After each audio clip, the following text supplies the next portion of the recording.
It's a privilege to have a chance to think aloud with you and to explore this idea tonight, and I thank you for the opportunity also to participate. The main focus of this annual lecture, if you will, is going to be arguing that we're living through a once in 2,000 years situation or experience. A new iteration of Judaism is being born, I believe, which, as I say, happens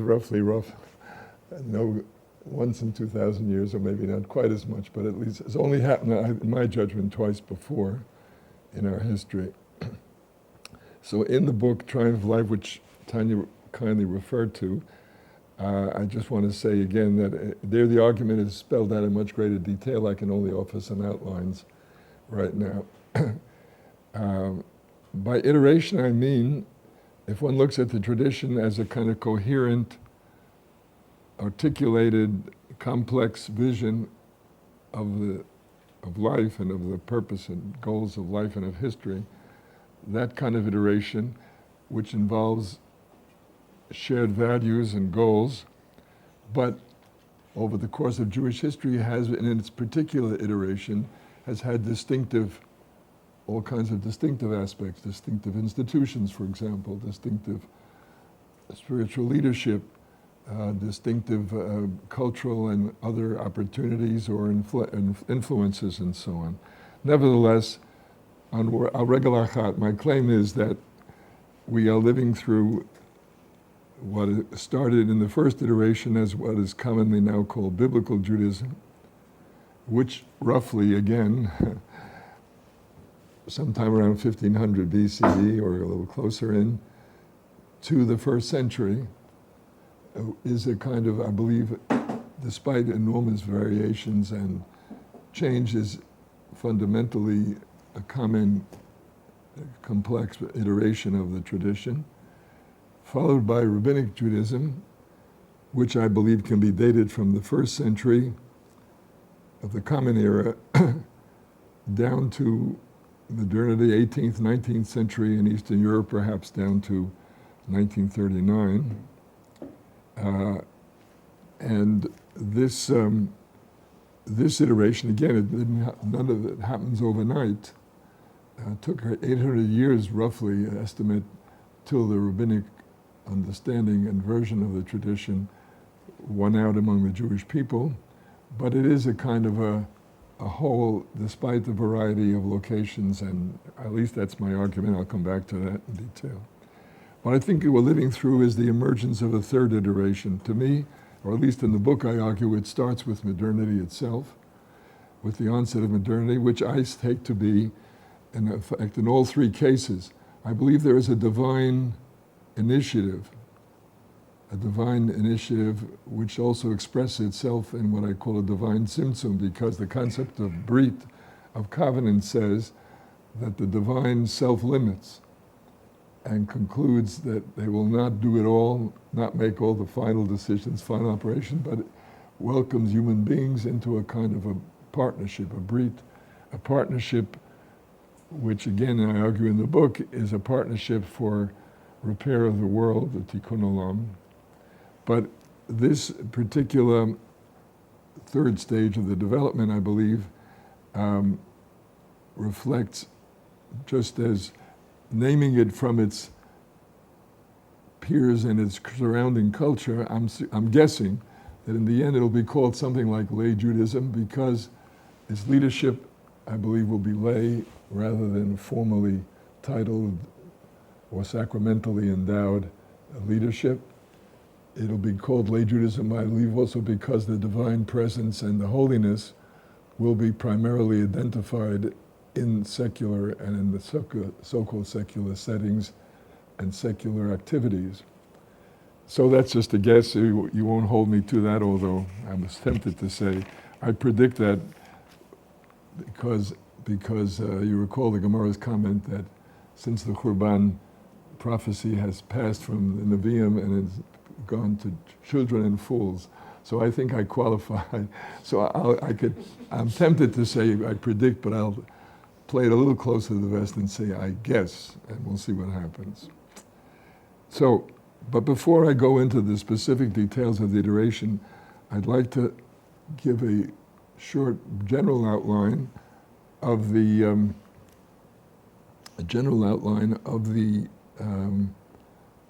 theology of the total tradition, out of which the particular claim of iteration and concrete springs, as a kind of a general sketch of the Jewish tradition. So al regel achad, I would argue Judaism is the religion of life. Why? Because life is its highest value, because its goal is a world, or at least this planet, full of life, in which life is upheld and respected and treated as it deserves to be in the real world, in the actual, and not just in the imagination or the traditional texts themselves. And it starts at the beginning. God, the source of creation, the source of life, is a God of life, Elohim Chaim. God loves life. In creation, we see in the first chapter of Bereshit, in the creation story, that every time life shows up, God responds in the same way. Vayavorach, a blessing, the very idea of blessing, it's a delight to God and expresses it in blessing, followed by Pruruvu, give me more. The essential divine affirmation then is that life is a source of divine joy and divine fulfillment and purpose. Furthermore, that love for life is most developed and most expressed in the love for the most developed form of life. The most developed form of life, I always add, thus far, it's only a few billion years in, so who knows. But thus far, the most developed form of life is the human being in the image of God. And in the words of Rabbi Akiva, Chaviv Adam shenivra b'tzelem. There's an extra precious love, concern that God has, because the human has reached such a level of development that they are called Tzelem Elokim, they are God-like. One could go on and on. God wants the world to be filled with life. Yeshayahu's interpretation of creation, Lo tohu v'ra, it was not created to be empty or void. Lashevet yotzara, it was created to be filled with life. And in fact, in the Gemara's understanding of this, that in particular God calls upon the human to fill the world with life, and that's why, even though according to the mitzvah of Pruruvu, one fulfills that having two children, the Gemara concludes that based on Lashevet, on the commandment to fill the world with life, one continues beyond 2 to 3, 4. Well, that's another whole conversation. So the human role is to fulfill that part of it, to fill it life. But even more important, it's not just quantity of life, but quality of life. And my argument is, again, you'll look at the Mishnah, and I try to explain it in the book. In the Mishnah, Lamed Zayin Aleph and Sanhedrin, the Mishnah instructs witnesses who are giving testimony in a case of capital punishment. That is to say, Tzelem Elokim is at stake on their witness, on their words. Therefore, as it were, they were put through a special ceremony to understand that the issue is not just telling the truth, but is telling the truth with full understanding of the incredible weight, dignity, and value of the life that is at stake in their words. And the Mishnah, I believe, therefore ends up saying that we are told the story of Adam and Tzelem Elokim to teach us what I can call 3 fundamental dignities of every human being in the image of God. By being born in the image, one is endowed with this dignity.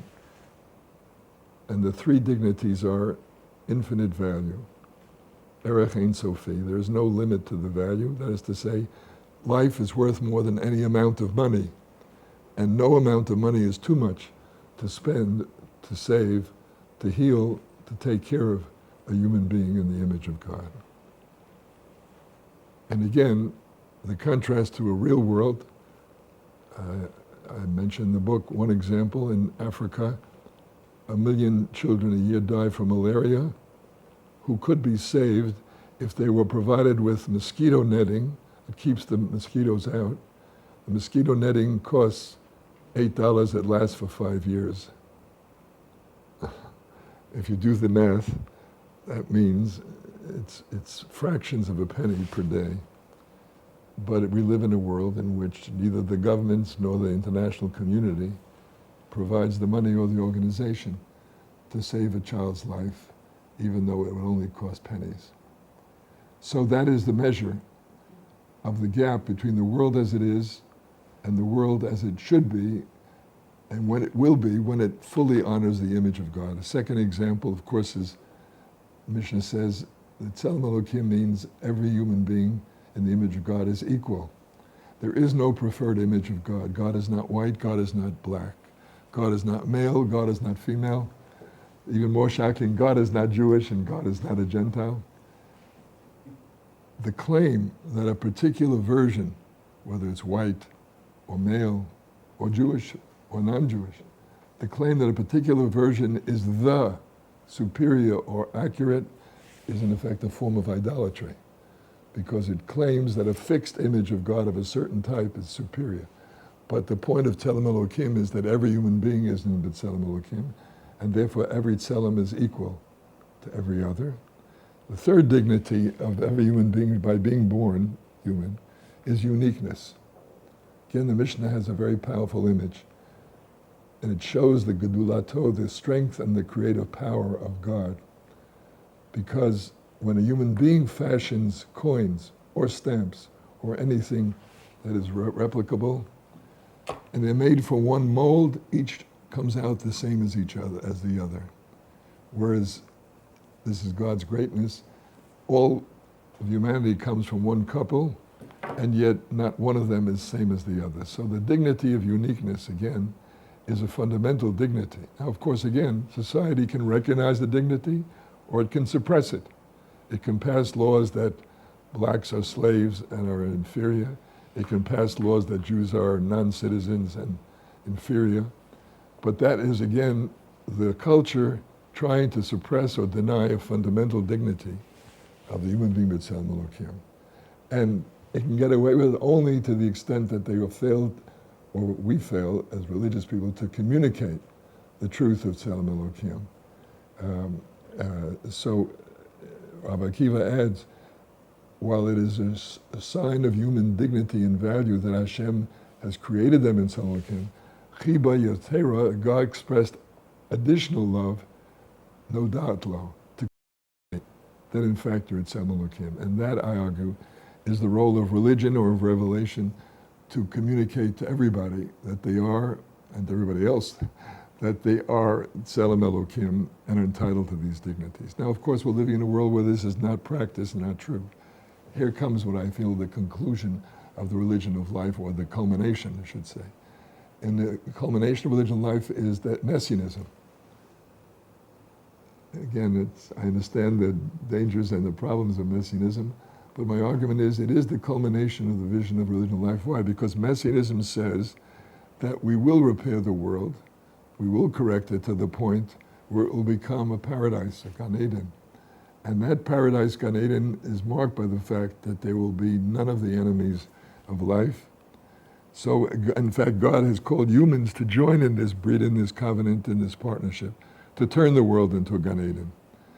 And together they will do it. And of course, it can't be done in one generation, so it's a brit, a covenant, not just between God and humanity, Brit Noach, or between God and the Jewish people, Brit Sinai, Brit Avraham, Brit Avos, but also it is a brit between the generations. Since my generation, no generation can fulfill the task alone, it depends on, there would be no way, no point starting if it didn't have this belief that after me, a future generation will take up. I can take it as far as I can, but in the end, it will not be finished in my lifetime. So it depends on, and that's part of my commitment and part of my understanding, that the next generation or future generations will take it up. Now, what will the Brit do? Simply overcome all the enemies of life. That's the vision. Overcome poverty, because poverty robs human beings of their value. They can't afford education, they can't afford medicine, they can't afford give the child freedom to grow. They have to send them away to labor, child labor. So poverty robs human beings of their dignity. So we'll have to overcome poverty, or in Yeshayahu's words, Kanachal Shotef, prosperity goyim will be like a flood. That's the kind of world we have to live in which we will be able to afford to treat every human being with the infinite value they deserve. One would have to overcome hunger. One would have to overcome oppression, inequality, discrimination. Again, Yeshayahu's words, V'shofat b'tzedek dalim. In the Messianic age, the Messiah will give, even the poor people will get tzedek and equal justice. Even in contemporary democracies, poor people generally don't get quite equivalent for the very simple reason that they're poor and they can't afford representation, don't have the connections. So, yes, in effect, Yeshayahu is telling us that in this Messianic age, we'll overcome discrimination, we'll overcome sexism, which is the denial of Tzelem Elokim of women, we'll overcome anti-Semitism, the denial of the Tzelem Elokim of Jews, homophobia, which denies the Tzelem Elokim of gay people, and so on. So what the tradition predicts in Messianic vision is that in fact this world can be and will be repaired to that level where you will overcome all these enemies of life, leaving life triumphant. And again,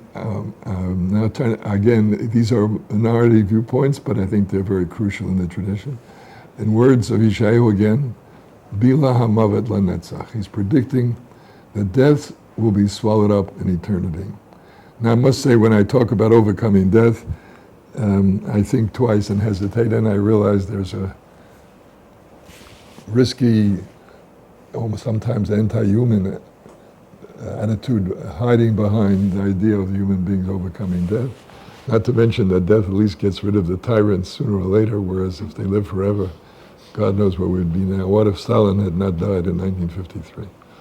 Nevertheless, my argument is we should take the Navi seriously, at least at the goal, or if you would prefer less pushing the limits, I tell people, if you think Bilam Aval Netzach is a little exaggerated, then I appeal to Yeshayahu in Parak Samach Hey, where he suggests, well, if we don't achieve total immortality, mortality, if we don't achieve that, well, Nar will extend life extension. Nar ben Me'ah Shana Yamut. So they'll die 100 years old, they're just a kid, because they'll live many more years. And again, either version. The reason I personally prefer to go for overcoming death itself is that I'm very moved and very impressed by Chazal's insistence on Tchiyat HaMeitim. It's one of the more uncomfortable moments in modern philosophy in general. I mean, the whole idea of not taking material death seriously somehow, it embarrassed almost all the denominations, and to say it. But Chazal absolutely insisted upon it. And I think what they were trying to say was that our dream is not just to stop future death, to cure all sicknesses. Again, Yeshayahu vision, all of it. Blindness, the blind will see, the deaf will hear, the lame will dance. And if that sounds extreme, he nevertheless doesn't want to settle for that.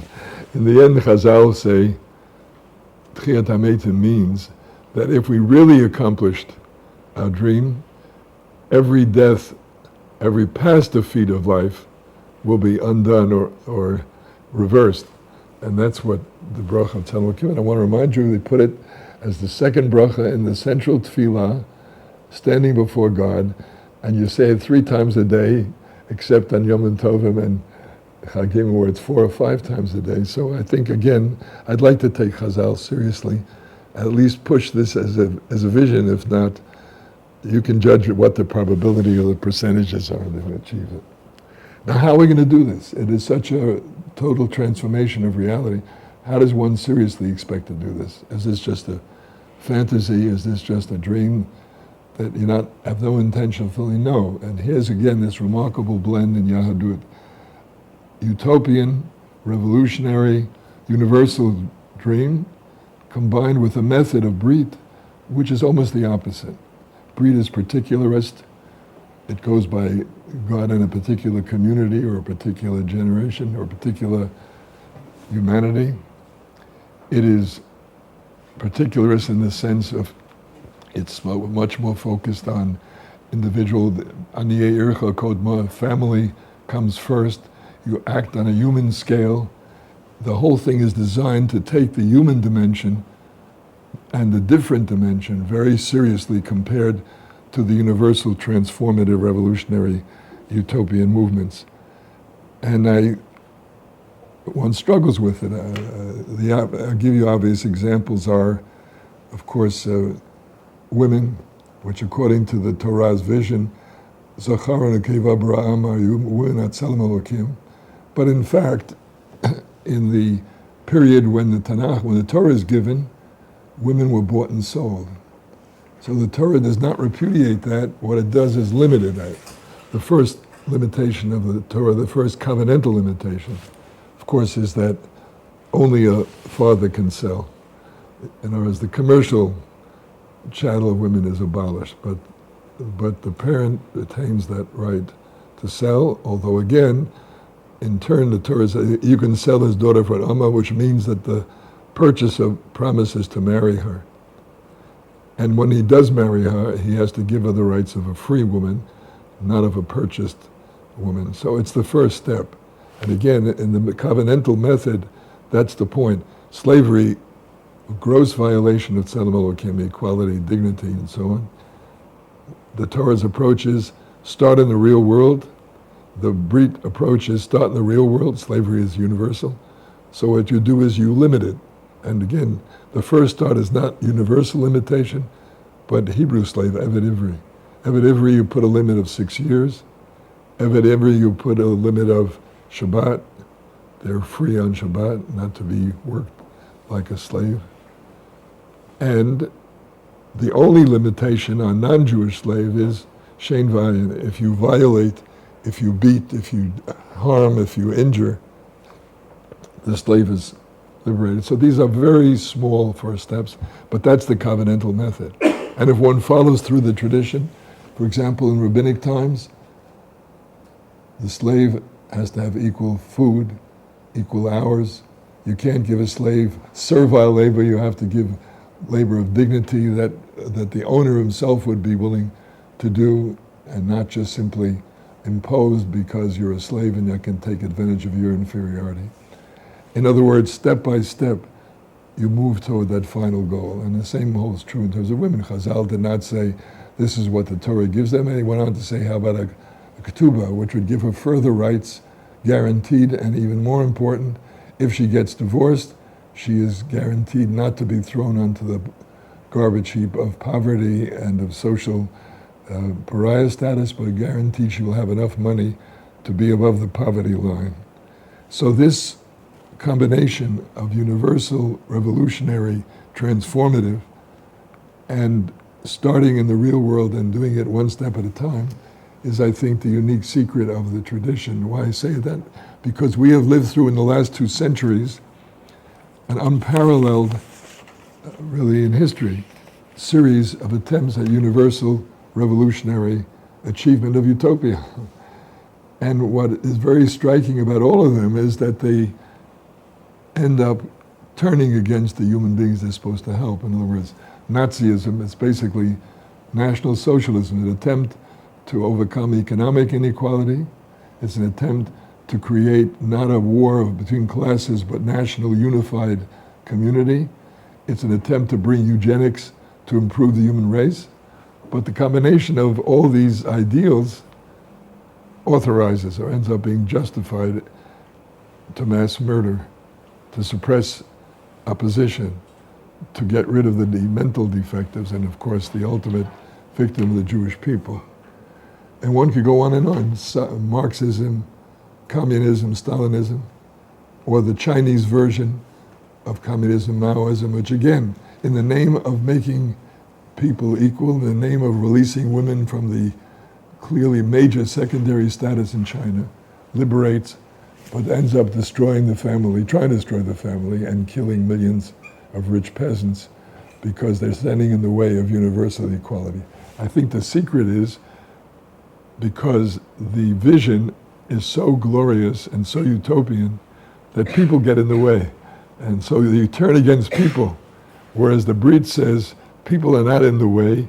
You have to allow for their needs, respect the fact that they'd like to help their family first. So start with the family and then widen out. Respect the fact that they have limits and flaws and they're not going to drop it. That even the established and the oppressors work it out, negotiate, compromise. It may take longer, but in this way you will not turn into the enemy of the people who are on the other side of the coin. So I think that's part of the secret of the merger or the mix of universal, in particular of utopian vision and method of realism and of covenant. Now, having made my major point, now let me turn to the background. Let me now try to turn to the iterations. And I think, again, the iterations are such that the reason I try to call attention to it is that it may point us in what would be the most fruitful ways of responding to our situation. I start with the biblical iteration of Judaism. You have a vision of Salam Elokim of Gan Eden, but you also have a partnership in which God is very much the dominant partner. God controls history completely, almost. God gets people to do what God wants by reward and punishment in this life. That's how strongly controlling God is. And of course, again, God is the dominant partner taking initiative. For example, Yetziat Mitzrayim Exodus, which is the great liberation experience of the biblical period. But the Jews were not revolting, the Jews were not in initiative, they're really exhausted and to some extent already internalized slavery. And so Hashem sends Moshe to initiate. And it's God who brings the 10 plagues to break the authority and the arrogance of the Egyptian masters until they let them go. It's God who, when the Jews panic at the Red Sea, splits the sea and saves them. Hashem Elochem lechem batem tacharishun. The human partner is much weaker, much less, kind of a nochschlepper, as one would say, in this partnership. Now again, if you listen in the biblical period, if you listen to God, then it rains.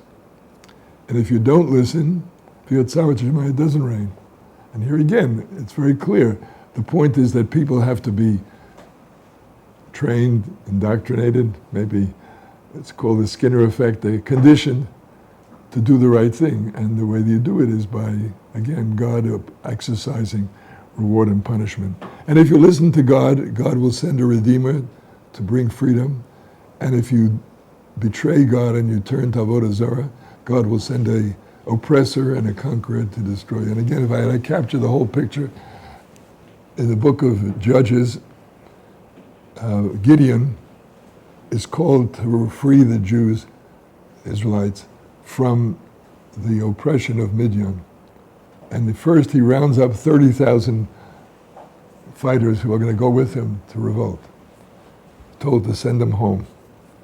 He has 10,000 left. He's told, send them home. In the end, he's told the 300 people to go with warriors to go in and defeat Midian. And he said very directly, so you should not think that you are the one who saved the Jewish people. Hashem is the one who saves the Jewish people. And of course, it turns out he does win with the 300, and Hashem saves the Jewish people. And again, in every way, the dominant partner. How about revelation? Revelation comes from heaven, as at Sinai, or from Nevi'im. When you were, again, if you want to know what God wants you to do, Ko Amar Hashem. God sends a direct message with the exact words. In fact, part of that exact words is that you can't argue. In other words, if you disagree with the Navi, of course you're Chayav Misa, but it's not just that. If two Nevi'im disagree, what do you know? One of them is a liar. It's not that there's room for a contradiction. It's that it's a false prophet because God speaks authoritatively without forked tongue, and therefore the contradiction is in the false representation of what God is saying. Now, it's all, I would argue, it's all in a kind of a single or common hierarchy and a common complex culture. If you would turn on slide number 2, let me run through quickly what I consider the iteration itself. Okay?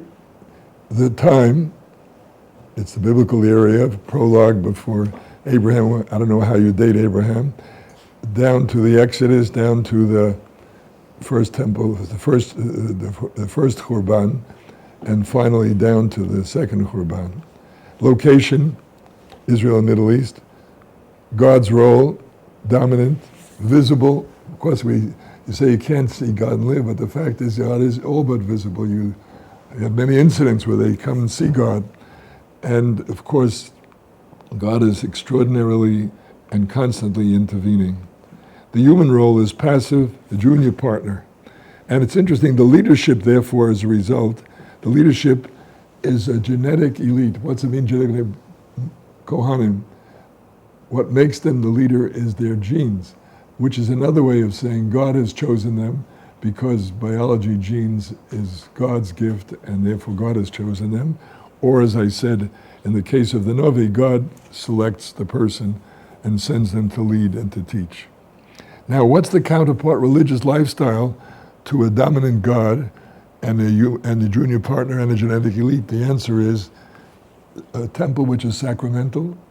It has impacts, it affects, it causes changes in the individual and in the reality and in the sin by sacramental power. It's not the individual's power, it's the power of the Mikdash and of the Kohen.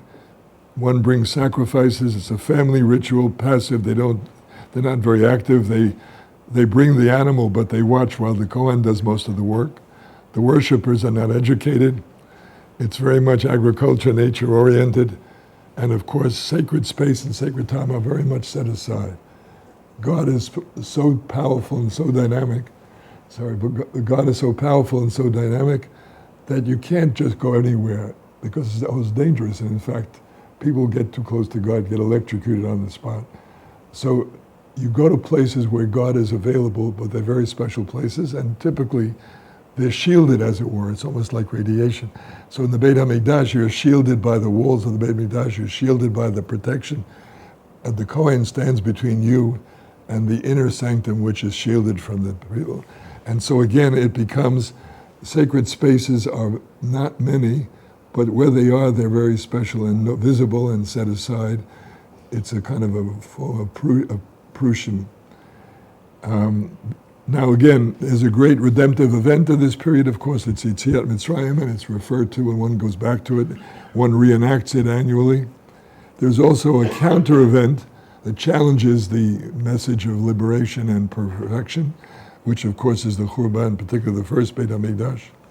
And the institutions, again, reflect this. The institutions are temple, sacrifice, temple, not home, sacrifice, prophet, and of course the monarchy.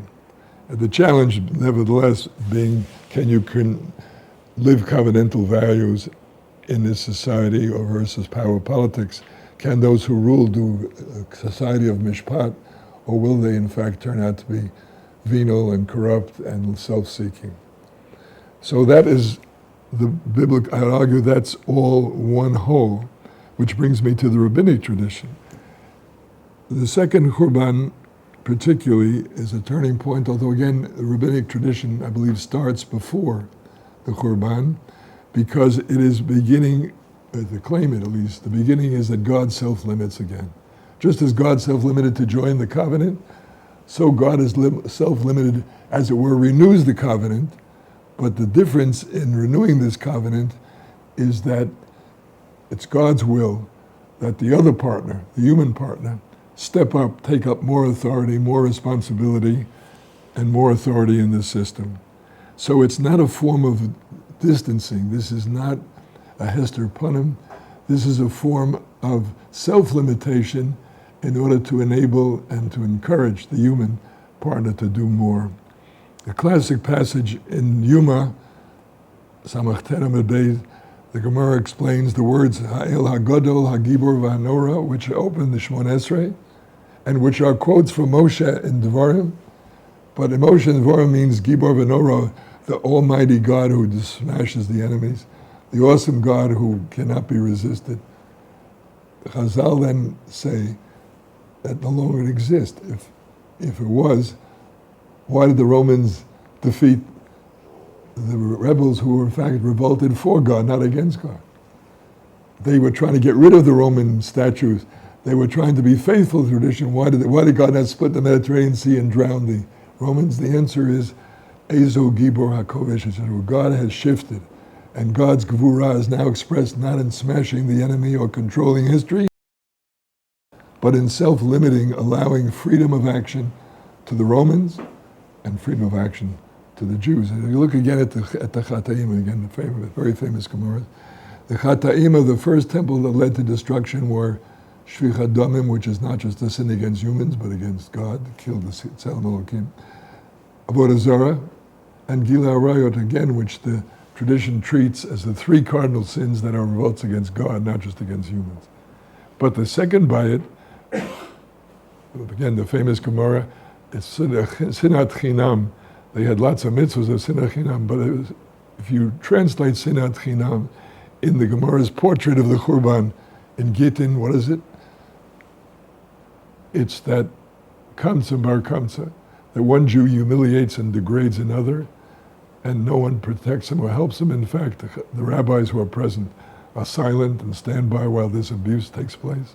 Then when he gets angry and goes to the Romans to make trouble, then you get this famous case of, he tells the emperor they've revolted against you, and the proof is send them a korban, and if they won't deliver it, it's because they're revolting. And of course it turns out that the korban has a punctured ear, which is by the Romans kosher, but by the Jews not. And again, Rabbi Zechariah of Kilis refuses to allow them to bring the korban. Again, it's a classic example of how legalism and human irresponsibility, don't understand the Torah, don't understand the value of life.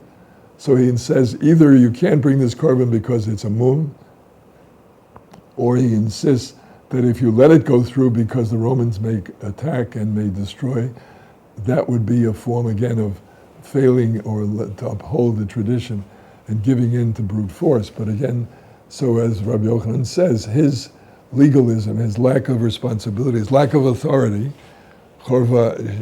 that's what caused the destruction of the temple. In other words, the sins, and the sins are the recklessness of the zealots who revolt against the world's greatest power in a very unwise time. Instead of trying to negotiate a settlement, as Rabbi Yochanan Zakkai eventually does, it's the zealots who are so carried away by their own recklessness that they burn the food supplies of Jerusalem in order to force the other Jews to fight. So the transformation is simply the human responsibility, the human behavior has much more of an effect than the outcome. Now all of that becomes again part of a whole classic revelation, for example. So you will no longer have voices from heaven or nevuah, so what's left? If you don't have voices nevuah, the answer is Ma Hashem Elokecha Doresh Meimach. The answer is you ask a rabbi. That is to say, human beings use their intelligence to assess.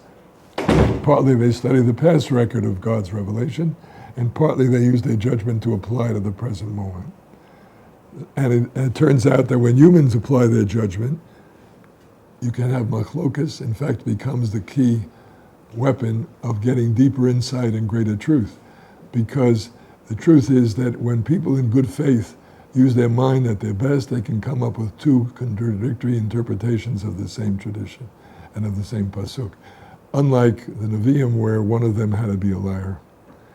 So again, the main move the rabbis say is self-limitation to call the human beings further is hiddenness. God hides. God is not visible as in the first phase, but here's the paradox again. God becomes hidden to come closer. And I think this is one of the central I was struggling both misunderstanding of Chazal, but I think misunderstanding what I'm trying to argue also. This is not a Hester Punim. God comes closer. God presents now as Shekhinah. You don't have Shekhinah in Tanakh, but you have Shekhinah here. Who Shekhinah is? The hidden, kind, maternal, much lower voltage God who can get close to you without electrocuting you, who can get close to you without overwhelming and intimidating. And Shekhinah is everywhere. So again, instead of God being in certain very limited settings, God becomes available everywhere. When you sit at a table, you're eating, make a bracha. This is like a korban because God is present. When you sit at a table and say Divrei Torah, God is present. When a husband and wife, ish vishto, when they make love in a bedroom, zachu, if they do it the right way, respect the tzedem elokim of the other, shechina b'neihem, and so on. So you have a tremendous expansion of halakha, not because it's a tremendous halakha, because in fact, what's halakha? It's covenantally reshaping life behaviors on the grounds that I'm living inside a covenant. I want to commit myself not only as a society to work for life, but as an individual to work for life, and that every action of mine will be studied to maximize life. So let me just finish this understanding of the rabbinic tradition and of the idea of, well, actually, take it back. Can you show the slide number 3, the rabbinic tradition? You see the same set of,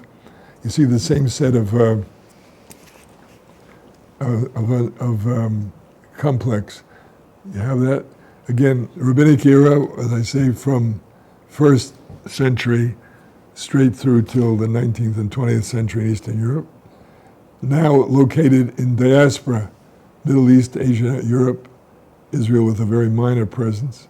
God's role, even more hidden, much more hidden than before, operates in the natural with human partner. You no longer have visible miracles.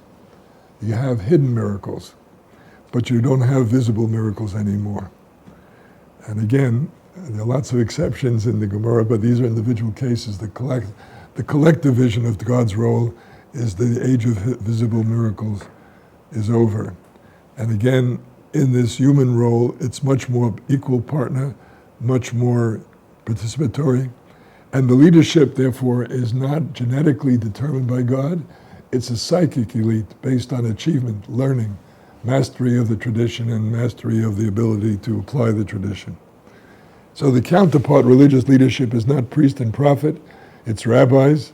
In the later period, it's rebbes, it's scholars, and the beginning at the very end of the emergence of lay people. And what's the counterpart religious lifestyle? Again, synagogue and prayer, as against the passive, against the temple which was in one limited place, or the Mishkan. The synagogue is all over the world possible. It's prayer in which the participants speak up rather than sit quietly and watch. It's a home, it's holiness and learning and law, much more participatory on the part of the people. We don't have that much evidence, but the indication is that most Jews in the biblical period were illiterate, whereas Chazal make it central that they study and understand, so that they understand what they're doing and they apply it the best they can. Finally, my point is that the redemptive event, just as the Exodus is the visible God intervening, Purim is the Pesach, as it were, of the rabbinic period. And Chazal make it very clear in the classic passage in Shabbat, Kimu v'kiblu Yehudim, Kimu masha kiblu kfar. This is a reenactment and a reacceptance of the covenant. And if you think about it, it's a major shift, because in the biblical period, if you kept the covenant, you were guaranteed results. Here, that guarantee is taken away. So it takes a certain courage and a certain commitment on the part of the Jewish people, because they become more mature. And even reward and punishment, Chazal do their best to shift people away from reward and punishment in this life. Schar mitzvah b'hai alma leka. There's no direct, obvious schar mitzvah in this world, say Chazal. Where do you get the reward? In Olam Haba, fine. But first of all, Olam Haba is a long way away. If you will study the economics of it, you know, if you get cash now, as against 20 years from now, it's discounted by the time. Well, in a sense, I'm saying that what they're trying to do is de-emphasize or reduce the value and the salience of reward in terms of bringing people to do it more lishma, right? Al tiyu avodim hameshamshin es harav al manas lekabel pras. You should become like an Eved who does it shelo al manas lekabel pras. Okay, let me finish now with my argument of the third iteration as emerging. Again, my argument is it starts in modernity. Why? Because I'm arguing God self-limits to call humans to take full responsibility. The message of modernity, again, I'm arguing all these symptoms don't just affect Jews. All humans pick up this signal. The message of modernity can be said in one sentence. Humans take power to redeem or perfect the world. In a sense, that is the message, and of course, that is exactly what the power has been.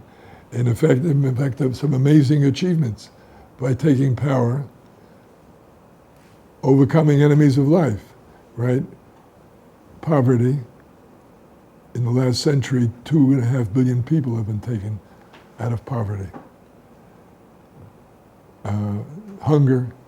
There's now enough food produced that no one should be hungry. If there's a hunger, it's because of maladministration and mistreatment of people by government and societal equilibration. Oppression, major movements for women's equality, for race equality, for gay liberation, against anti-Semitism. One could go on and on, but in other words, that is the mark of a major accomplishments in this area. Overcoming war, well, less successful, but they tried. League of Nations, United Nations, all kinds of international laws trying to keep peace and regulate war. And sickness, of course, it's been a period of amazing medical achievements, curing diseases that were once impossible, including genetic diseases, and a life extension in a major sort of way. The tragedy of this third iteration is, of course, that the religious leadership hardly recognized what was happening. To a certain extent, I would say, in all religions, not just ours, the leadership mostly saw this human activity as somehow at God's expense, and therefore rejected it, and it ended up creating an environment where the people who were trying to do these work saw themselves as secular, or concluded that religion is the enemy, religion is the power of the status quo, and the price we pay for that. In other words, you achieve many of the goals and dreams of the Brit, but you lose the covenantal dimension. And therefore, and the way it shows up, of course, is in abuse, in the environmental crisis, where you take God's creation and you abuse it, you pollute it, species destruction. One could go on and on, but in fact, this is the symptom of the breakdown of the covenantal sense, that humans feel that they're agents, that they feel they're accountable, that they're not the masters of the universe, but are in partnership. So that is lost. Now, what's my proof that in fact this is so, that we're living in an age where God is totally hidden and humans are totally responsible? Or, as I argue, there are more miracles in our time than ever before, but they're done exclusively through human agents and through natural laws. As, for example, again, medicine, where you discover, medicine discovers the power in this particular chemical or this particular radiation that can kill a disease. So it's a miracle, or for that matter, the miracle of an iPhone, right? I speak here and or for that matter, I'm speaking in the Zoom and people hundreds of miles away are seeing and hearing it. These are miracles, but they take place through human agents and through natural laws application. Now, what's my proof? Well, I suggest the obvious. I'll start with a subtler proof and then the obvious one. The subtler proof is, of course, medical today. You do much more statistical studies of cure rates and so on. And frankly, there is no evidence that a Rebbe's bracha will bring you a miraculous, in a more systematic fashion than medicine. The more serious proof I'm arguing, of course, is the Shoah. Again, without denying the extent to which the Shoah disturbed and doesn't have any explanation or any answer. The bottom line remains, if you look at the Shoah, what do you see? You see no visible divine intervention. The claim that God is doing miracles behind the scenes, well, if anything, the death rates among religious Jews, among Orthodox Jews, was much higher than the rest of the population, mostly because most of them were in Eastern Europe, where 95% were killed, and partly because Orthodox or Haredi Jews had less connections to Gentiles and therefore less chance to be saved. But if you look again, there's an enormous shift, a variation in the survival rates during the Shoah. Enormous shift. And that is, on one extreme, Lithuania, 95% die. In Poland, 90% die. In Russia, 90% die. In Denmark, 95+% are saved. In Bulgaria, the entire Bulgarian Jewish community was saved by the Bulgarians. What's the difference? The Nazis did all their best to wipe out, and they used their freedom, which God has given humans, to wipe out the Jewish people, and they did a very good job using modern technology and modern techniques. They showed you can take modern culture and turn it into a force for death, just like a force for life. My parents saved in Bulgaria. I want to come back to Bulgaria for a minute. Bulgaria was an Axis ally. They were rewarded by the Germans with two Greek provinces, Thrace and Macedonia. When the Nazis came for the Bulgarian Jews, the Bulgarians as a community decided they're Bulgarians, they're not separate Jews, they're Bulgarians, we will not let you take them. And they saved them. Having said that, Thrace and Macedonia were Greek Jews, not Bulgarians. So they let the Nazis take the Jews of Thrace and Macedonia and send them to Auschwitz, and less than 100 survived. So it seems to me that the message of the Shoah is very clear, that it's the human behavior. That's exactly what I'm claiming is the divine self-limitation, which came many years before the Shoah. The divine self-limitation that God will be with us. So I have, when I started, I was asking, where was God in the Shoah? I came to the obvious understanding that's not correct question. God was in the ghetto and the concentration camp, in the gas chambers choking, and everybody else is. Suffering, pain, like only an infinite consciousness can feel. So the question is not that, the question is why did not God stop the Shoah? And then my answer is, we were told 100 years before, it's your responsibility, it's the human activity. And had the Allies acted, had the neighbors acted as the Danes did, it would have been a whole different outcome. Now, the other major message of the Shoah, of course, is that humans have to take power in order to protect life and to assure it. And that exactly is what the Jewish people understood. So Zionism, which was a minority and a small minority before the war, became the overwhelming reality of the Jewish people and their commitment. Because the Jewish people understand they have to take power, and the only way you can take power is creating the state of Israel. And because they took power, they renewed the covenant, and with amazing, the Jewish people using that power created an exodus of our time, the third iteration, an exodus greater than the biblical. I've often thought of that. The Torah says in Bo that 600,000 adult Jews left Egypt. There were 600,000 Jews in the Yishuv in the War of Independence. But after that came 250,000 survivors. 800,000 Jews came from Arab lands where they were expelled. 150,000 Ethiopians were rescued from Ethiopia. Several hundred thousand Russian Jews came out, few at a time, for 20 years, and then in the 1990s, 1.5 million came. So this exodus far outnumbers the scope of the exodus of the biblical period. As in fact, Yeshayahu long ago predicted that the final exodus would be greater than the original one. But one could go on and on in terms of the comparisons. Quality of life. Compare the difference between a slave and a free citizen in a homeland, not to be made light of. Compare that to being in Auschwitz, valueless, overworked, killed, tortured, starved, to living in Jerusalem as a free person and as a free nation. So my argument is that this is in fact exactly what was predicted. And in fact, again, Yirmiyahu said it long before me. Yamim Ba'im, the time will come when they will say, Chai Hashem Asher Helad B'nai Yisrael Me'eretz Mitzrayim. No, they won't say that. They will say, Kiyim Chai Hashem Asher Helad B'nai Yisrael Me'eretz Safon U'mikol Ha'retzot Asher Yidicham Sham. So the truth is, looking back, it was the secular Jews and the Zionists. Thank God there were some Orthodox Jews with them, but they were the minority who were doing God's work. This is Rav Kook's insight, except in retrospect, he was mistaken. It's not a holy revolt. They were doing exactly what God asked them to do. The reason they didn't do I'm slightly exaggerating, they didn't do the Shabbat and the Kashrut. If they could help themselves, they had to do it because they had to get help with the other Jews. They did it because they got the message that if you believe in Shabbat and if you're committed to Kashrut, you're also against Zionism and against... Anyway, be that as it may, my point is that this is the response of the historical response. And again,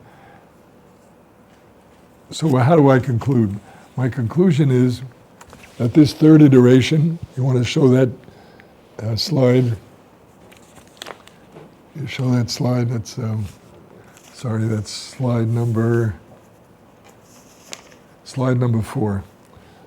You'll see the same set of comparison where it's an entire iteration and not just a specific. In other words, take a look at God's role, the most hidden, operates completely in the natural process. Humans have full responsibility, the managing partner, a full democratic leadership. In other words, unlike the first iteration where God chooses, or the second where you can achieve it by learning, but only for males. In the third iteration, everybody can make it, and in fact, it turns out quite a few women leaders and still growing. The counterpart religious leadership, therefore, I argue, is lay leadership.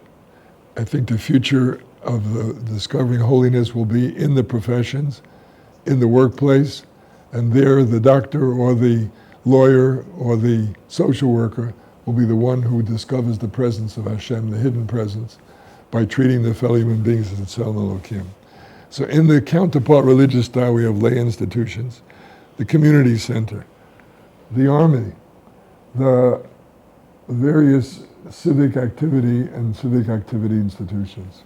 So again, lay institutions and secular holiness and holy secularity. The exodus of our time is Israel. The Churban of our time is the Holocaust. And the institutions are democracy, Knesset, army, higher education, day schools, you can go to the whole list, media, Holocaust memorial centers, NGOs. So it's a period of more action and less prayer. And the challenge is no different than it has been in the past. It's to reconcile power and justice and freedom. So the principle that has guided the religion all the way through, I'd argue, which is to choose life. Rambam explains choose life means that every mitzvah and every good deed represents a choice of life. Rambam's famous, it's not Rambam, Rambam quotes in the guide, quotes Moshe Rabbeinu. Ray, what is the Torah? Nasati lefanecha hayom et hachayim ve'et hatov, et hamavet, ve'et hara. So Rambam is very simple. Chayim and tov are synonymous, they go together, and mavet and ra go together.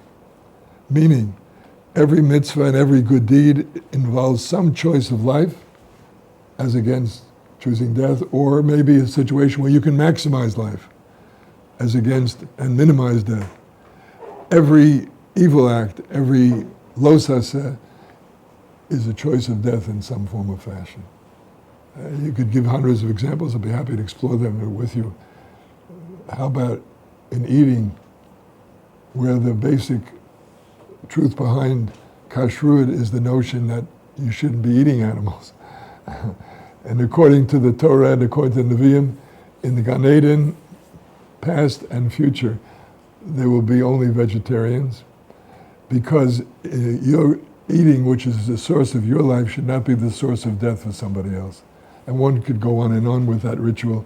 For example, the requirement that if you want to kill a bird or an animal, you have to use a special form of shechita, which is presumably instant death and more painless. In short, the ritual attempts to say, here's how you can turn eating into a maximum of life and a minimum of death.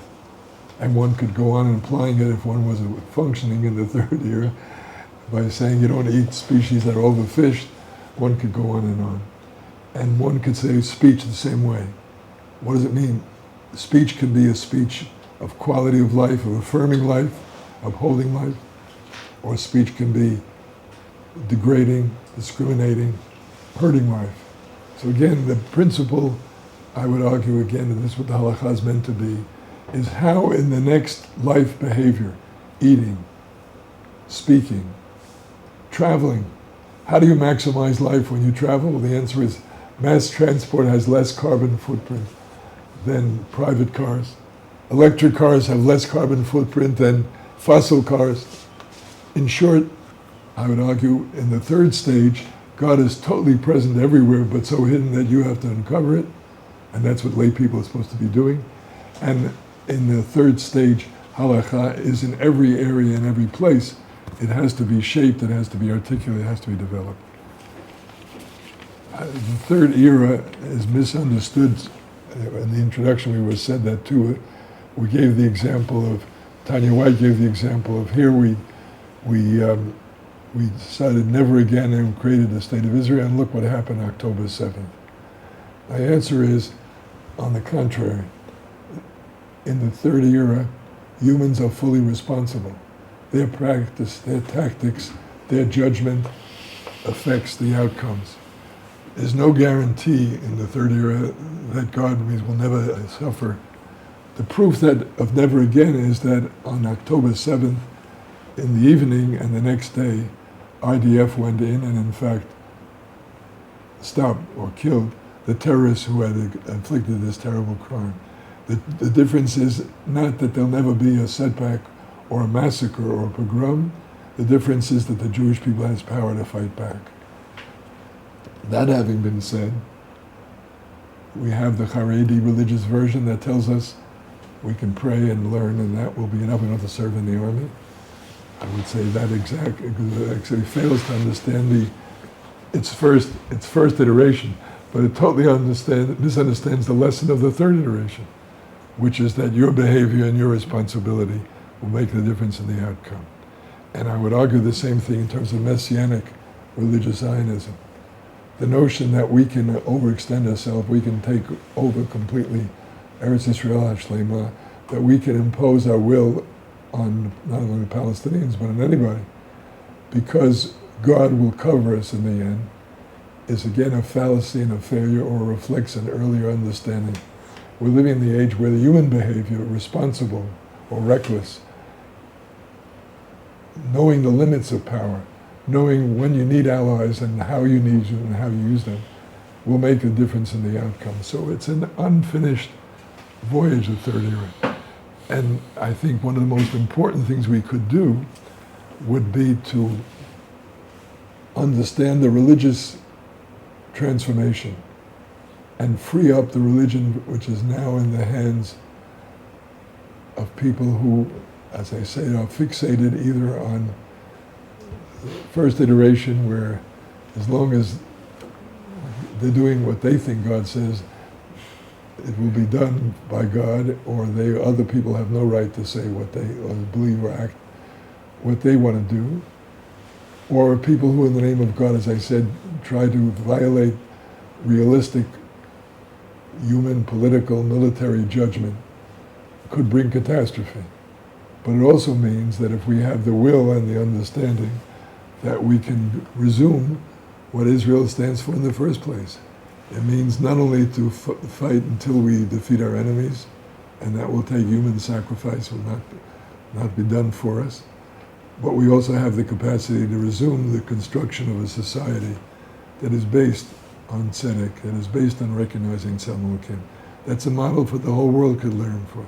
how you build an economy when you don't have resources, how you take people from pre-modern Ethiopia and help them become fully participatory without losing their identity and their background. In short, there are 100 ways in which Israel is still available and can make the choice to be an Or LaGoyim, and that depends on choosing life realistically.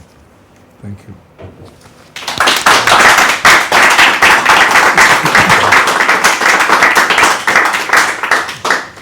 Ladies and gentlemen, thank you very, very much, Rabbi Professor. It's Greenberg.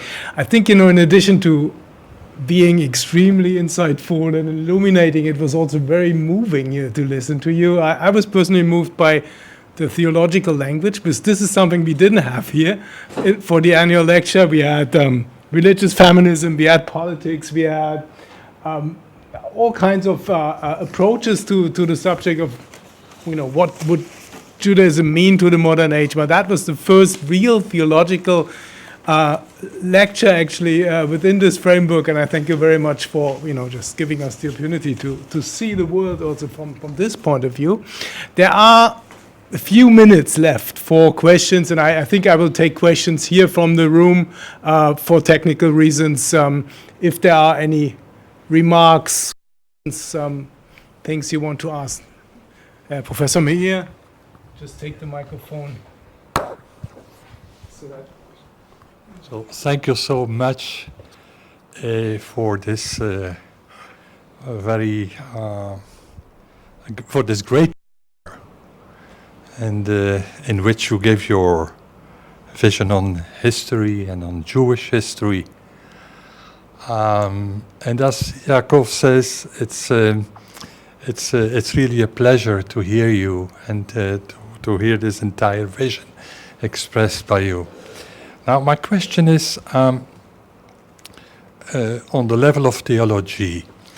If you see what Hans Jonas is doing, Hans Jonas with his idea of the Tzimtzum, the self-retreat of God, and if you see what Daniel Birnbaum is doing in his unified theodicy, these are two different models. You have Hans Jonas with the self-retreat, which is complete and giving the responsibility, the entire responsibility to the human being.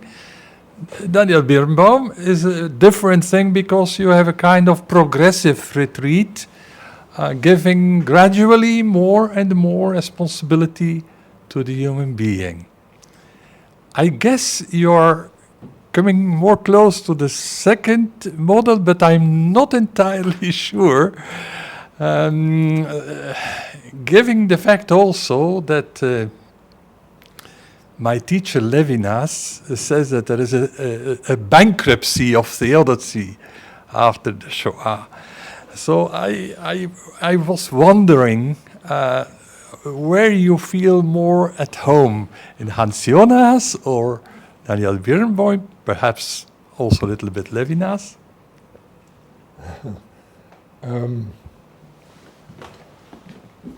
I think I'm reflecting my religious or Jewish tradition in treating God as a kind of dynamic personality, interacting more than Jonas, who I think to some extent is using more, abstract or more objective language, maybe more naturalistic language, although I remain.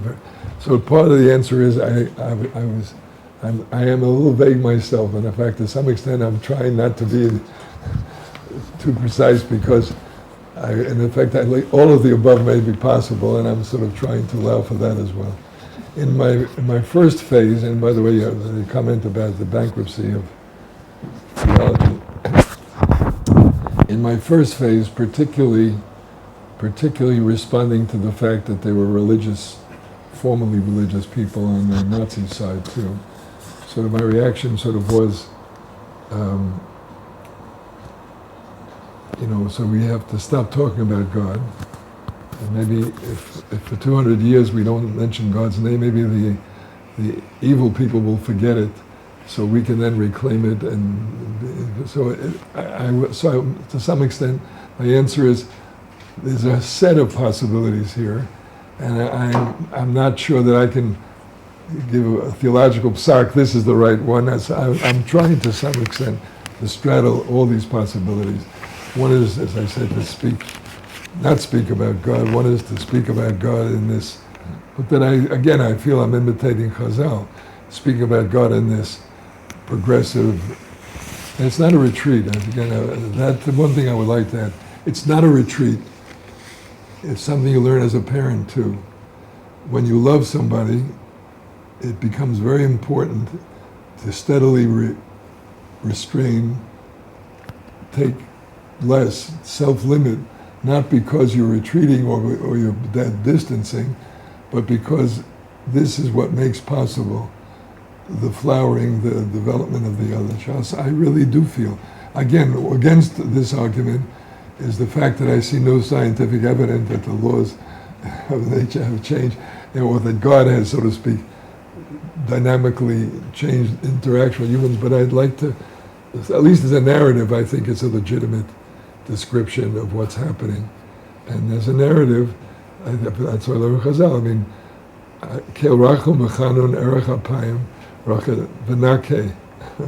And to me, that's my model. In other words, that they felt they had a right to say, yeah, in the first iteration is Nakeh Lo Yanakeh, but we're telling you it's more accurate now, or at least in this present moment, it's V'nakeh, not V'nakeh Lo Yanakeh. And I'd like to think in the same situation, the third, or as I mentioned before the conversation, in that sense, I walked back voluntary covenant. When I wrote voluntary covenant, I was under the emotional, first of all, the emotional control of the history. And the history was, God did the covenant and did take responsibility and took care of me. So I was sort of angry and maybe disillusioned, and so under the spell of that view, combined with the emotional and shock of what happened, say, well, God didn't live up to the covenant, and therefore what I'm doing now is voluntary. What I've come to see since then, and this is my argument in the book, that it was always intended that way. When you're a loving parent, you don't tell the child everything, nor do you put all the obligations on them when they're 5. You give them a different set of obligations when they're 15 and a different set of obligations when they're 25. And I feel that's what happened here in the Brit. If you think of God as a loving parent and not just as a natural force with no subjective elements, again, I appreciate the attempt to establish objective behaviors and objective standards, but I think there's a profoundly human dimension in recognizing the subjective. So I now walked it back. I don't think it was God's failure that made it voluntary. It was God's will that it become voluntarily. It just takes, still taking time for humans to realize that, to grow up and to take responsibility. I have 2 comments from the chat and one from myself. First of all, Miriam Feldman K, please thank him for the wonderful talk from the viewers. So that's the first one. There is also from Deborah David, thank you very much for the inspiring lecture. Tzvi Shimon suggests that all the ideas of the 3 great areas we can find in the first one. That we can find the movement from a God-centered historical leadership of Kriyat Yam Suf to human responsibility in Joshua. So maybe it's kind of from Nes to Teva, as they call it here. And I would want to add, since I'm familiar with your theology, with your talk and your ideas, and I'll try to listen to you from the perspective of the October 7th. And I would ask you, if you agree to details, to share a few words about the meaning of choosing life, ובחרת בחיים, today, after the October 7th, when we are in the war, in the middle of war, Because of the war, we killed a lot of people. We tried to keep our citizens from our side. Not every time we succeed. To choose life today is very, very difficult. Imperative. Can you say a few words about it? I'll start with your first point, though, from the audience. And what was that first point? This one is wonderful. Oh yes, it starts in Tanakh.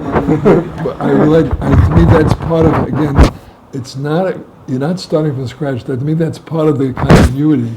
When there's transformation, but it's continuity.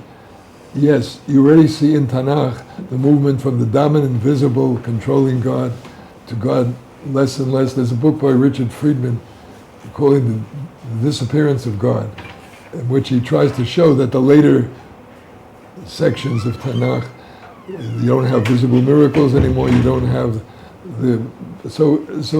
yes. Now, in fact, if you could take a minute to show, my argument is that all three iterations, they grow out of each other, so they're not totally imposed.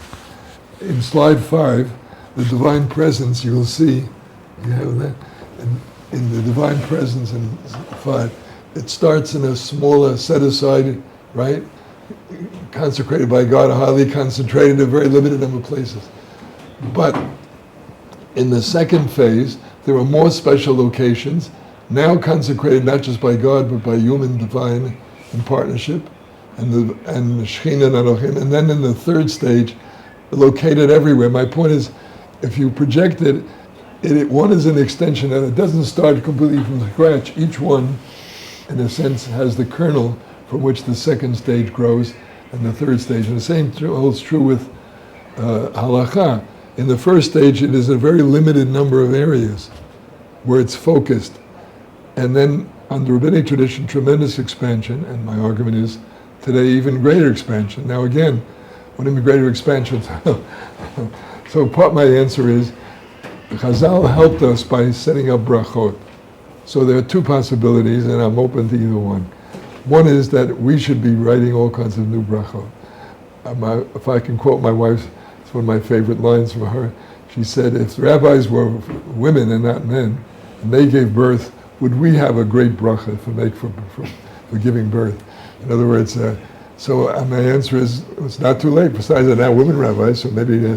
So one is, we have the choice of writing brachot, and they should be doing much more than that, And of course, again, the problem is that we don't have a serious halachic religious leadership. The Yom HaTzmaut and Yom HaShoah, which in my mind are just as sacred and just as powerful and just as meaningful as Pesach and the Churban and Tisha B'Av, but they were created by the Knesset because the rabbis didn't understand that. They tried to fob it off on Asar B'Teves because that was the most neglected of the Churban of the Bayit. So I mean, again, so not serious people. So one possibility is we do a lot more brachot than we're doing right now. Or second choice, we don't have brachot, you have meditation. You have a kavanah, you have some awareness. And again, my point is, a doctor, a surgeon, treating the patient religiously, what does that mean? Well, number one is, instead of overwhelming with treatment, you try to go with the natural immunity systems. You try to work with the patient as a partner, not just as an object. It's one religion, because it's Elohim, it should be treated as equal. And then the second stage of it is to see in the need and in the Hashem is with the etdaka shval ruach. When the patient is broken, when the patient is suffering, when the patient is depressed, when the patient is no longer can help themselves, that's the moment when you can show kindness, when you can show awareness, you can show helpfulness. That really is the true recognition, restoration of Elohim.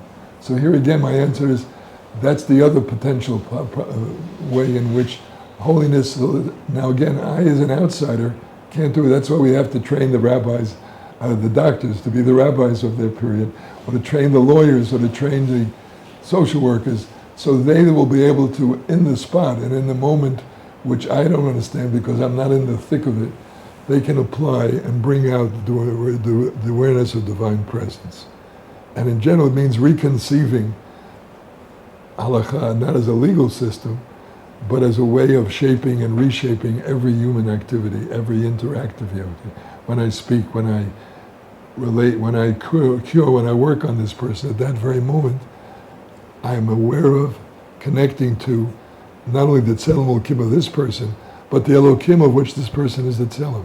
And it's just like Chazal said, when you make love properly, God is present. If you treat properly, if you guide and heal properly, if you social work and understand and help reform and emotionally uplift the person, there's the divine presence. So again, it's a completely wide open field that is waiting for a serious uncovering of the divine presence. And of course, again, so it means, Tamar Ross has written out, means a continuous revelation, but revelation, again, not coming from heaven, but a revelation that unfolds before our eyes and which we are able to see. Yeah.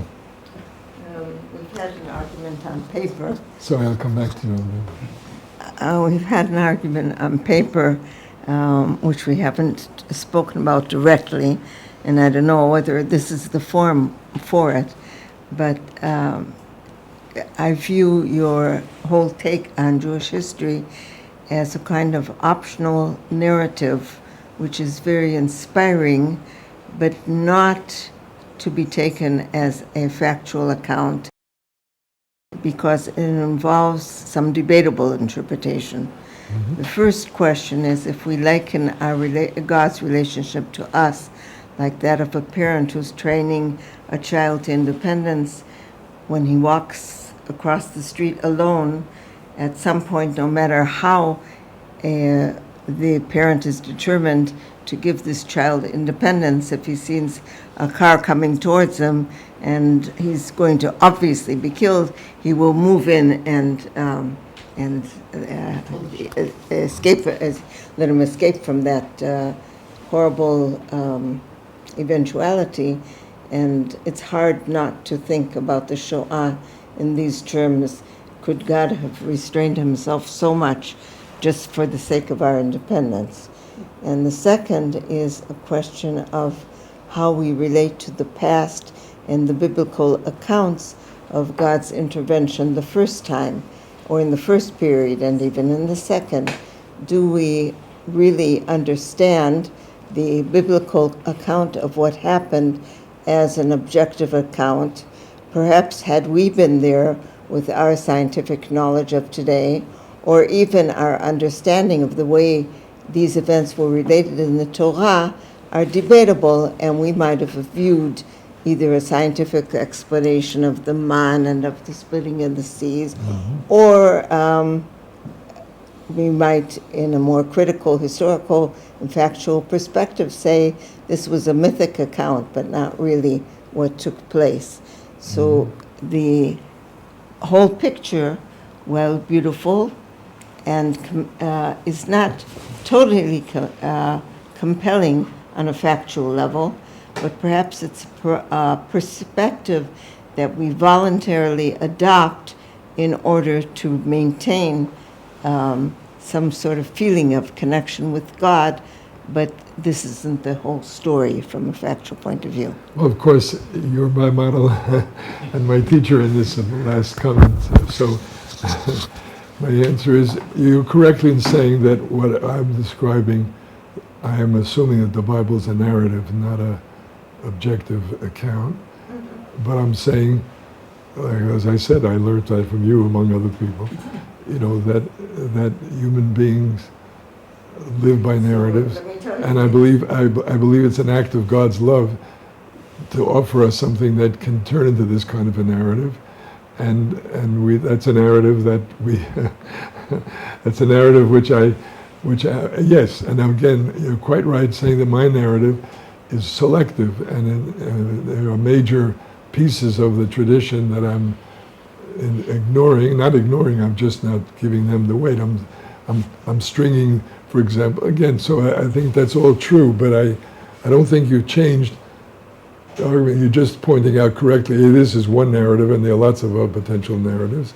And secondly, that I'm assuming much of the past record is a narrative, and the answer is yes. And about the Shoah and freedom, so I appreciate your comment for one reason, because if you take what I said about the Shoah literally, then you have an answer. You have an explanation of the Shoah, and to me that is outrageous. In other words, so I'm saying it seems to me it has to remain absurd. It has to remain a brokenness. That's so again. We're all broken. Our model of perfection is also broken.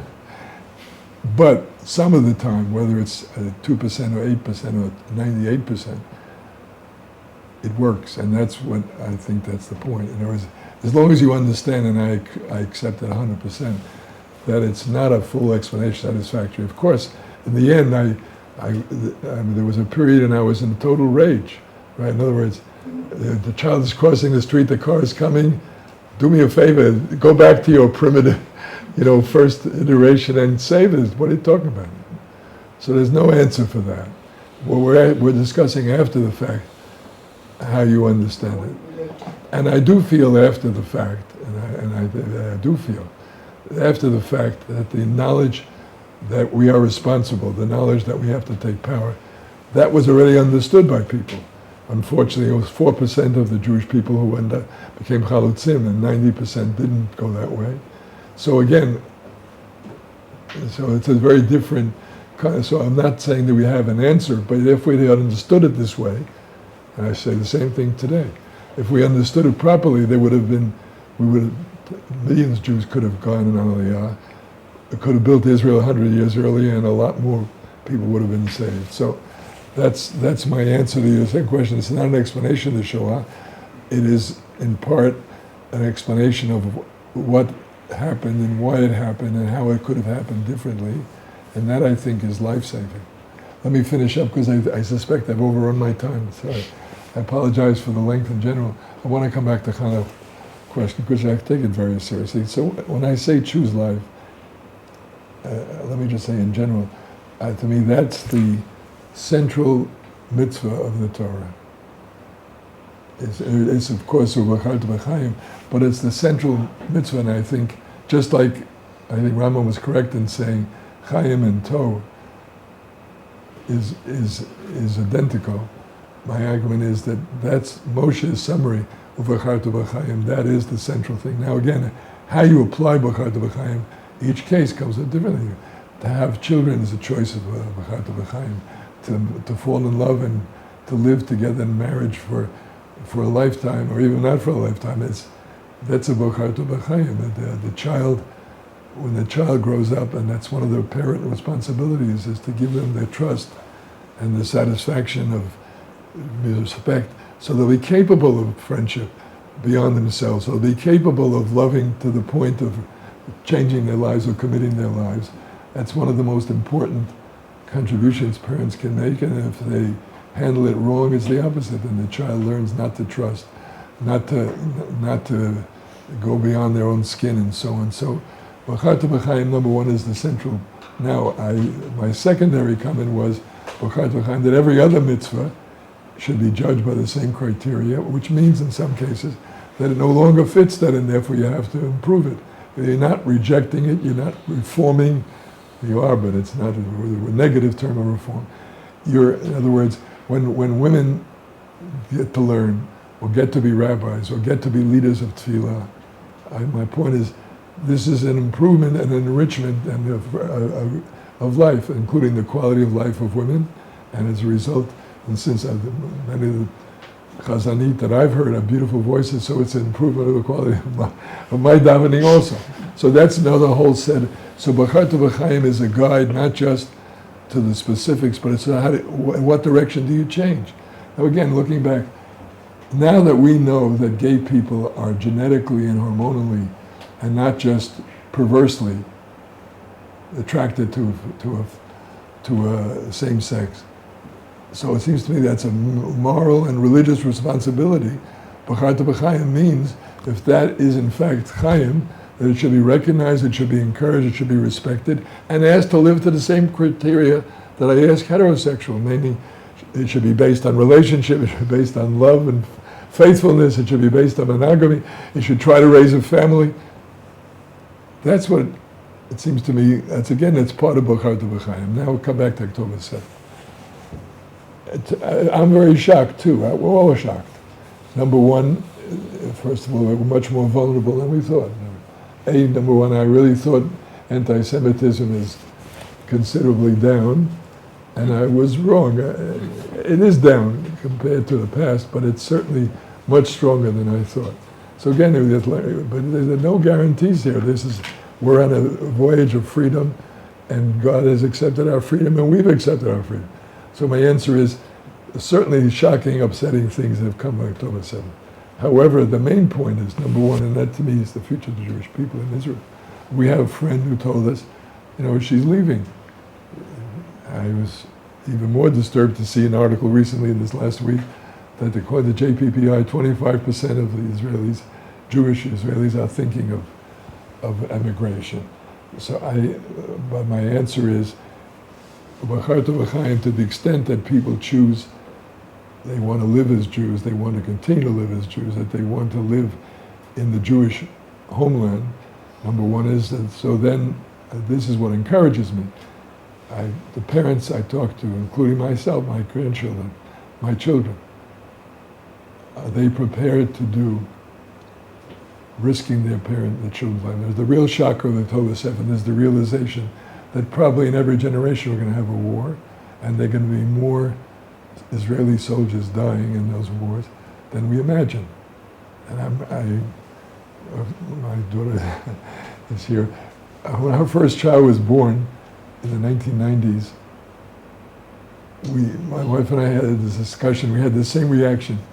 Her first child was born, we said, oh my God, when it'll grow up 18 years from now, I'll have to go to the war and have to take this terrible risk, right? Then we said, no, the Oslo, there's going to be peace. By the time he grows up, they won't have an army, well, that was wrong. What I see now from the parents and from the young generation is they understand that, they understand the price, and it's going to be more soldiers and more dead. They're prepared to pay it. I now look back, see, and that's what the Akeda is about. I'm really convinced of that. I mean, in the end, he doesn't sacrifice, and so what was the point of putting him through the whole exercise? I think somehow it was a message to us, the future generations, that part of being a Jew is you're going to have to tie your child, and there's no guarantee they may die. And that's a price. As long as people are willing to pay that price, that's what Bechart B'chaim means. Now, secondly, Bechart B'chaim, in attacking the Gazans and so on, I do think that's a major responsibility to try to keep civilian casualties down. Now, I've written and I'll defend it. I think IDF has made a serious attempt to do so, very serious attempt. The main reason for the major expansion of civilian casualties is because, two reasons. The main reason is because Hamas has placed all its soldiers and all its activity in the civilian territory, in the mosques, in the schools, in the homes, and so it is an inescapable higher level. And the second major change, which is a major change, the conclusion that Hamas, as long as it exists, they're going to try to kill every Jew in the world, and they're certainly going to try to destroy Israel, and therefore a decision was taken, and I think a correct decision, that in this war we're not just going to defeat them, we're going to kill them. Because again, Bechart B'chaim means that I have a right to kill somebody before he kills me. That having been said, so you put the combination of you're killing the fighters, not just a few leaders, and there's so many civilians mixed in, so you have a much higher civilian casualty rate, despite the fact, I have no proof of this, our grandson works in logistics in the IDF, of the IAF, of the Air Force. I asked him many times, he said, we still have clear rules. You don't attack, you don't target civilian targets. Now he said, it is true that a lot of places that were once civilian targets are not, because there are Hamas people right there and fighters there. But having been said that, in other words, I'm saying is all the classic attempts to save lives are there, It could be that in the first anger and shock and desire to restore deterrence, that they were sloppier, but I think it should be in our minds. It should be bothering us. We should feel bad that the Palestinians, civilians, have these kind of casualties, and we should be making every effort to minimize. In other words, again, I think, okay, I mean, I guess we can talk politics. I think it's clear to me that the government has done, the army and the government has done much more than they say publicly, in part because Smotrich and Ben Gvir want to have Palestinian casualties, and instead of saying, we saw the food crisis coming, and we started sending food in before the Americans talked about it. They never said that because they did it, but they never said it because they were afraid of these guys. So now it looks like Israel, doesn't care. So my answer is Bרכות לחיים means that we do our best to give life and not to take life. Part of Bרכות לחיים is you have a right to defend your own life. Absolutely. Otherwise, evil wins. That's the whole point of the post-Shoah taking power. We're living in a world where if the good people don't take power, the evil people have unlimited ability to wipe us out. So the responsibility is to take power, and then power is ethical, to kill as few as possible and to keep trying harder and harder. So my final point, I hope, is that the Israeli public, I think, has really responded much more than the government to need to help to reinforce those who want life and power. So I'm hoping that eventually, if not sooner, I hope a lot sooner, there will be elections and a different government, and I hope there will be a much greater, again, I can't generalize, but a few of the people I visited when their sons were killed in the army said that to me. Is that at least my son's life should not be wasted, that they should try harder for a better country, for a more humane, more responsible country. No guarantee, but I hope so, and I believe so. And I would finish this way. The Jewish people's record, look what happened in 70 years, with all the flaws. I mean, Ethiopian, where in the world did anybody care about an African life? It's made hundreds of millions of dollars. They got the United States and ourselves to do all these amazing things to save their lives. Now again, they came in, they found they still have discrimination and racism, etc. But that's what covenant's about. An imperfect world, one step at a time. I think the record of 70 years is so amazing that one has a right to say that in the end it will come through, and that the people who choose life will win out, and the people who take responsibility will win out, so that you will not have draft exemptions. You will have people taking responsibility. Stay tuned. Thank you very much.